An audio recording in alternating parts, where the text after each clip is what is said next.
बाज़ औक़ात होता है कि शायद बिज़ी होते हैं तो कोई आपने कोई अपना असिस्टेंट भी बनाया हुआ है किसी को कि जो आपके मैसेज का जवाब दे या आपकी कहीं से रेमेडीज़ और कहीं और जगह से पिक वगैरह होती हो, उसके बारे में हमारे नाज़रीन को बताएँ? जज़ाकल्लाह।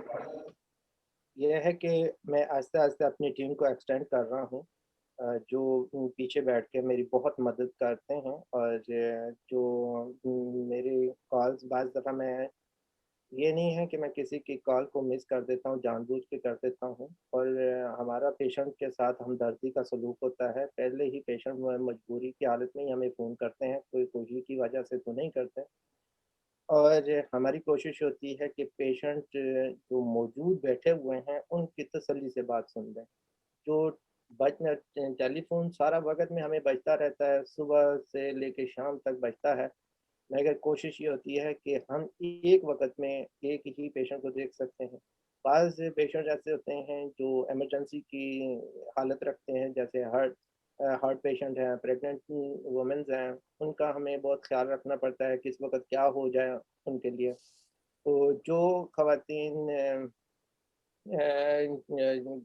छोटी-छोटी चीज़ें पूछती हैं कि भई क्या खाना है, क्या पीना है? फिर हमारे असिस्टेंट हैं, मेरी जो लेडी डॉक्टर्स हैं, मैं उनके हवाले कर देता हूँ उनको कि भई हाँ, प्लीज़ आप इनकी सारी चीज़ें सुनें। वो वेल क्वालिफ़ाइड हैं और उनको बहुत ज़्यादा ट्रेंड किया जाता है और रोज़ाना उनको फ़ीड किया जाता है ट्रेनिंग की सूरत में, इसलिए घबराने की ज़रूरत नहीं है। जिसको भी मैं करता हूँ डॉक्टर साहब मेरे मोहतरम हैं, कुछ पेशेंट ऐसे हैं जो मैं डॉक्टर साहब के हवाले कर देता हूँ, मगर डॉक्टर साहब भी बहुत ज़्यादा मसरूफ़ होते हैं, ये कॉल ले नहीं सकते।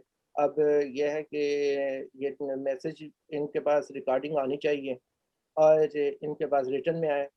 डॉक्टर साहब भी हमतन मसरूफ़ और इंसान दोस्त हैं और हमतन ये मैसेज पे लगे रहते हैं और अब मैं समझता हूँ डॉक्टर साहब को भी अपनी टीम को एक्सटेंड करना चाहिए, इर्द-गिर्द अपनी बढ़ाना चाहिए और साथ-साथ उनकी ट्रेनिंग भी करनी चाहिए कि भई कौन-सी दवाई किस तरह देनी है। तो इस तरह में इधर भी हो रहा है। इंशाअल्लाह ताला हमारी तरफ से पूरी कोशिश है कि हम किसी को भी मायूस ना करें और वक़्त पे उनका टेलीफ़ोन का या मैसेजेस का ऐन वक़्त पे जवाब दे दें जब उनको ज़रूरत हो।